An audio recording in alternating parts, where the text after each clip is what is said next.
Hello everyone, welcome to my YouTube channel. It's me Akshita. और ये मेरी पहली लॉन्ग फॉर्म वीडियो है, तो मेरे को बड़ा ऑकवर्ड सा फील हो रहा है, but I try my best to record this one video. एक तो कैमरे में देख के जो मेरे को हंसी आ रही है ना, बट एनीवेज देखो, क्योंकि अभी तक ना मैंने सिर्फ डांस वीडियोस वगैरह ही रिकॉर्ड करी हैं, और गिटार वीडियोस में तो मैं फेस डालती भी नहीं हूँ। वो तो पता नहीं मैंने कब डाली थी लास्ट टाइम गिटार वीडियो भी। But it's very very awkward ऐसे कैमरे के सामने बैठ के खुद को देख के बोलना।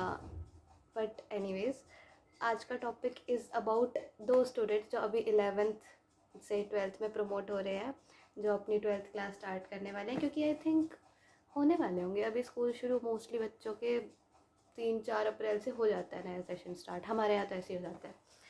और हाँ, the day I am recording this video it's 28 मार्च, और मैंने कल ही अपना लास्ट बोर्ड एग्ज़ाम दिया है बायो का। तो मैंने सोचा अच्छा टाइम है, अभी अभी 12वीं से निकली हूँ, बता देती हूँ बच्चों को क्या क्या होता है। मतलब as a senior I thought why not. हाँ, तो मैं क्या कह रही थी, 11th क्लास के बारे में बात कर रहे थे ना। सॉरी, अभी कट भी लगा होगा कहीं पे, फ्रेम वगैरह में शिफ्ट है, तो I am sorry, first time record कर रही हूँ, इतना तो माफ़ कर ही सकते हो। हाँ, तो देखो, 11th क्लास में ना दो तरह के बच्चे होते हैं। एक तो वो जिनको बोला जाता है मस्ती मत करना, पढ़ाई पे ध्यान देना। क्यों? क्योंकि 10th में ना तुम बहुत हो जाते हो ऐसे कि हाँ बोर्ड्स है, पढ़ना पढ़ना, बट 11th में आने के बाद वो सब छूट जाता है कि बोर्ड्स थोड़ी ना है, स्कूल लेवल के ही तो एग्ज़ाम्स हैं, हो जाएंगे बस, इसमें इतना क्या ही करना है। और वो आई थिंक सबसे बड़ी गलती होती है, और उसी वजह से दूसरे टाइप वाले बच्चे फंसते हैं, क्योंकि वो इस चीज़ को सीरियसली नहीं लेते। अब जो पहले टाइप वाले बच्चे हैं उन्होंने सीरियसली लिया, बढ़िया है, मार्क्स भी अच्छा आ जाते हैं 11th में। लेकिन मेरे जैसे जो बच्चे हैं जो इस बात को सीरियसली नहीं लेते हैं, जो खूब मस्ती मारते हैं 11th में, बिल्कुल सीरियस नहीं लेते हैं, तो फिर रिजल्ट भी मस्ती कर जाते हैं उनके साथ। आई मीन ठीक है यार। पर हाँ, तो अभी तुमने 11th में जो भी करा, मस्ती करी नहीं करी, पढ़े नहीं पढ़े, डजेंट मैटर, चली गई 11th क्लास, जैसी भी है छोड़ो, उसके बारे में स्ट्रेस करके कोई फ़ायदा नहीं है। रिजल्ट जैसा भी आएगा बस सह लेना, कुछ नहीं कर सकते तुम, पीछे जाके टाइम चेंज नहीं कर सकते। अभी 12th पे फोकस करते हैं। तो देखो 12th में ना ऐसे, क्योंकि मिक्स्ड इमोशंस हैं, तुम्हारा लास्ट ईयर में, तुम एक तरफ तो चाहते हो कि सब कर लें, क्योंकि इसके बाद तो स्कूल लाइफ नहीं है, इसके बाद तो फ्रेंड से भी नहीं मिलेंगे, सब चल रहा होता है तुम्हारे दिमाग में। दूसरी तरफ तुम्हारे को बोर्ड्स का स्ट्रेस होता है कि यार बोर्ड्स भी हैं, पढ़ना भी है। तो मैं बताती हूँ मैंने क्या करा था, मैंने सब कुछ करा, पर हाँ, पढ़ाई पढ़ाई भी करी है, पढ़ाई भी की है। अभी एज़ मेरे ख़त्म हुए हैं बोर्ड एग्ज़ाम्स, तो मैं ये चीज़ कह सकती हूँ कि मेरी 82 से 87% तक मतलब आ जानी चाहिए यार, मतलब मेरे को तो ऐसे ही लगता है। मेरी एक्सपेक्टेशंस तो इतनी ही है, उससे ज़्यादा भी नहीं सोच सकती मैं, उससे कम भी नहीं सोच सकती। तो तुम अब अंदाज़ा लगा लेना कि मैं एवरेज हूँ या कैसी स्टूडेंट हूँ, अपने आप अंदाज़ा लगा लेना, ठीक है। तो अब देखो, पहली बात तो 12th क्लास स्टार्ट होते ही माइंड में ये था कि बोर्ड्स हैं और लास्ट ईयर है। सबसे प्रोमिनेंट चीज़ अगर मेरे माइंड में कोई थी तो वो यही थी कि ये लास्ट ईयर है स्कूल का। स्टार्टिंग में सब बढ़िया था, एज अ साइंस स्टूडेंट मैं बताऊँ, स्टार्टिंग स्टार्टिंग के चैप्टर्स भी उतने कुछ वो नहीं थे, ऐसे नहीं लग रहा था कि क्या पढ़ लिया समझ नहीं आ रहा। वैसे भी कंपेरेटिवली मैं पहले तो तुम्हें अश्योर कर देती हूँ कि इतना स्ट्रेस मत लेना बिल्कुल भी, क्योंकि 11th क्लास से बहुत ईजी होती है 12th क्लास। 11th तो बहुत महागढ़ी क्लास है, मैं आई एम सॉरी, बट ऐसा ही है, मेरे लिए तो ऐसा ही है।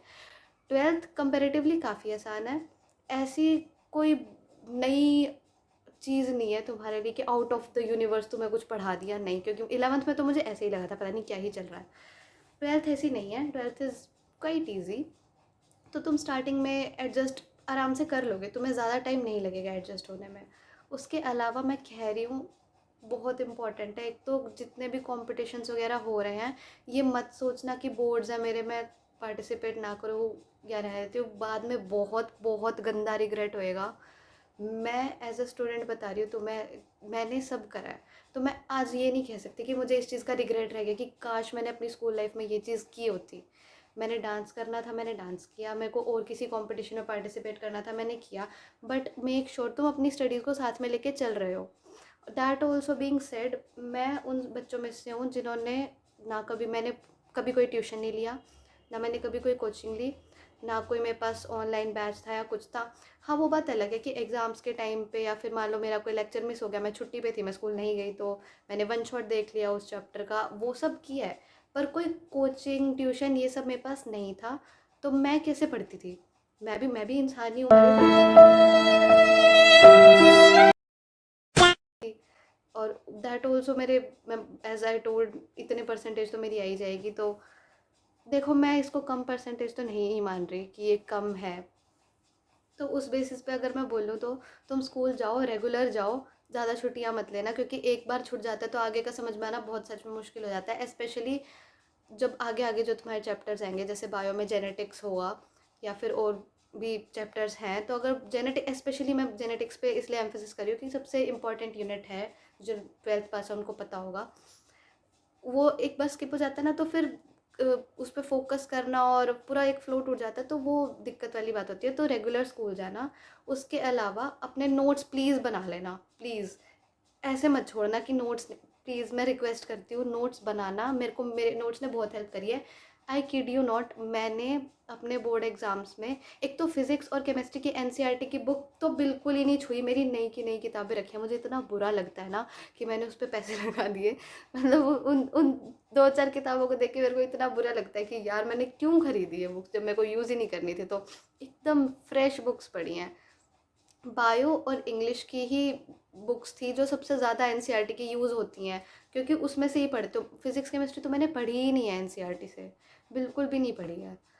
नोट्स बनाओ, जो तुम्हें टीचर्स नोट्स बनवा रहे हैं भाई, फिर बोल रही हूँ बना लेना, कॉपी अच्छे से मेंटेन कर लेना, एंड में बहुत हेल्प होती है। अभी तुम्हें लग रहा होगा कि नहीं नहीं छोड़ो छोड़ो, बाद में कर लेंगे, बाद में कर लेंगे। जब वो बाद का टाइम आएगा ना भाई, रोनी निकलेगी, क्योंकि तुम्हारे प्रैक्टिकल्स हो जाते हैं, और प्रैक्टिकल्स के टाइम पे फिर तुम्हारे दिमाग में कुछ नहीं होता, तुम्हें सिर्फ यही होता है कि मेरी प्रोजेक्ट फाइल कंप्लीट होनी चाहिए, मेरी प्रैक्टिकल कंप्लीट होनी चाहिए। मैं पहले ही बता रही हूँ, ये सर्दी की छुट्टियों में भी तुम्हें स्कूल बुलाएंगे प्रैक्टिकल देने के लिए। हमारे साथ तो ऐसे ही हुआ था, ये अत्याचार तो तुम्हारे साथ होगा ही। तो बात बात पे कोई चीज़ मत छोड़ना, सबसे पहली चीज़। दूसरी चीज़ ये कि अपना घर आके जो भी आज तुमने पढ़ा है वो साइड बाय साइड रिवाइज करते रहना, क्योंकि सिलेबस एक बार छूट जाता है ना दिमाग से, तो फिर वो छूट ही जाता है, फिर वो याद नहीं आता। तो वो चीज़ साथ साथ लेके चला। अब मैं ये, देखो मैं ये नहीं कहूँगी कि तुम रोज़ रोज़ तुमसे हो जाएगा, ठीक है एक आधे दिन तुम भी छोड़ देते हो, बट इसको हैबिट में मत कन्वर्ट होने देना। एक दिन छोड़ दिया कोई बात नहीं, लेकिन नेक्स्ट डे उसको कवर अप करना है। ऐसा नहीं है कि कल भी नहीं किया, परसों भी नहीं किया, उससे नेक्स्ट डे नहीं ही कर रहे हो तुम। आज अगर छूट गया तो कल जो कल वाला काम है उसके साथ उसको ले लो, पर लेके चलो साथ में, वरना बहुत दिक्कत रहेगी एक बार रिविजन छूट जाती है तो। और जो स्कूल में टेस्ट वगैरह हो रहे हैं, दो, मैं तो कहती हूँ दो, बहुत हेल्प होती है उन चीज़ों से। उस टाइम पे तुम्हें लगता है स्कूल वाले दिमाग ख़राब करते हैं, ये वो बहुत बहुत आती है चीज़ें दिमाग में, बट बाद में वो ही चीज़ें बहुत हेल्प करती हैं। क्योंकि हमारे ना 2 बार प्री बोर्ड्स हुए थे, और उससे पहले भी हमारे ऐसे पीरियोडिक टेस्ट वगैरह थे, और उन्होंने हमें फ़िज़िक्स के एग्ज़ाम में सिर्फ एक एक दिन की छुट्टी दी थी। तो एक दिन में पूरा सिलेबस निपटाना बहुत टफ था, लेकिन उससे बेनिफिट क्या हुआ, क्योंकि हमारे जो फाइनल बोर्ड एग्ज़ाम्स थे उसमें भी सिर्फ एक ही दिन की छुट्टी थी फ़िज़िक्स के एग्ज़ाम में। तो मेरे को प्रिपेयर करने में ना ऐसे डर नहीं लगा कि कैसे होएगा एक दिन में, कैसे होगा, क्योंकि स्कूल वालों ने उस चीज़ की पहले ही आदत डलवा दी, 2 प्री बोर्ड्स में एक एक दिन की छुट्टी। तो मुझे एक ना पता चल गया था पैटर्न कि मुझे कैसे तैयार करना है फ़िज़िक्स का सिलेबस एक दिन के अंदर अंदर। ठीक है, तो वो चीज़ें हेल्प करती हैं। रही बात इन्जॉयमेंट की, मेरे को आई डोंट थिंक मेरे को कोई रिग्रेट है वैसे 12th में। हाँ, फेयरवेल पे जाना, बिल्कुल जाना। अगर तुम वो बच्चे हो जो कहते हो क्या करना है फिर में जाके, ना, जाना यार, फेयरवेल में बहुत मज़ा आएगा। अगर स्कूल वाले कुछ ज़्यादा नहीं भी कराते हैं ना तो भी जाओ, क्योंकि उस टाइम पे तुम्हें हर चीज़ ना, छोटी छोटी चीज़ें भी स्पेशल लगेंगी कि लास्ट टाइम स्कूल आ रहे हैं, इसके बाद पता नहीं मिलेंगे या नहीं मिलेंगे, सब टीचर्स से मिल के आना बहुत बहुत इमोशनल भी हो जाता है। मैं तो बहुत रोई थी फेयरवेल पे। तो हाँ, यही चीज़ें हैं यार कि स्टडीज़, इमोशनल सेंटिमेंट्स और पार्टिसिपेशन, मतलब हर चीज़ को साथ में लेके चलना। 12th is a bundle of emotions, is a bundle of a lot of things. तो उन सबको बस इकट्ठा लेके चलना। सो आई थिंक हाँ, यही है आज की वीडियो के लिए। मेरे को कमेंट सेक्शन में ज़रूर बताना तुम्हें मेरी फर्स्ट लॉन्ग फॉर्म वीडियो कैसी लगी, और अगर अच्छी लगी तो ये भी बता देना कि ऐसी और वीडियोस चाहिए या नहीं चाहिए, और किस बारे में चाहिए, अगर चाहिए तो वो भी बता देना। मतलब ज़्यादा बोल गई हूँ तो उसके लिए भी माफ़ कर देना, जो दिमाग में आया मैंने बोल दिया। और पता नहीं अभी इसकी मैं एडिटिंग वगैरह कैसे करूँगी, क्या होगी, कैसी फाइनल वीडियो बनी होगी। पर जैसे भी, I make sure to subscribe, make sure to like, comment, and yeah I will see you guys soon, bye.